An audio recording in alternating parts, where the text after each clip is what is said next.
করব তালের গুড়ের পায়েস। কেউ কখনো খাইছেন কিনা আমি জানি না।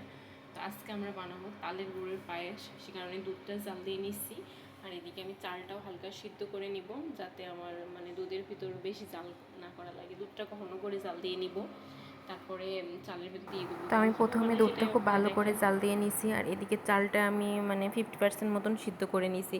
তো চালের ভিতরে আমি প্রথমে দুধটা ঢেলে দিলাম, দিয়ে যেটুকু আর 50% আমি সিদ্ধ করে নেব। একদম খুব ভালোভাবে নাড়াচাড়া করব যাতে নিচে না লেগে যায়। অনবরত নাড়তে থাকবো, কারণ এই সময়টা নিচে লেগে যাওয়ার সম্ভাবনা থাকে।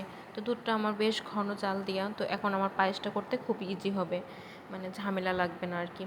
তো এদিকে আমার প্রায় হচ্ছে দুধটা মানে চালটা সিদ্ধ হয়ে গেছে, দেখেন ঘন হয়ে গেছে। তো এখন আমি মেন জিনিস হচ্ছে তালের গুড়টা, তো এখানে পাটালিটাও দিব, আর যেটা ঝোলা বলে এই গুড়টাও দিব।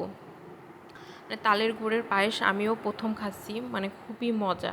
তো আমি এদিকে আগে ঝোলাটা দিলাম, তারপর পাটালিটা দিয়ে নেড়ে নিলাম। একদম গুড়টা দেওয়ার পর আরও ঘন হয়ে গেছে। তো অনবরত আমি নাড়তে থাকবো যাতে নিচে না লেগে যায়। আর কি ক্রিমি হয়েছে দেখছেন, একদম ঘন পুরা, মানে এত মজা।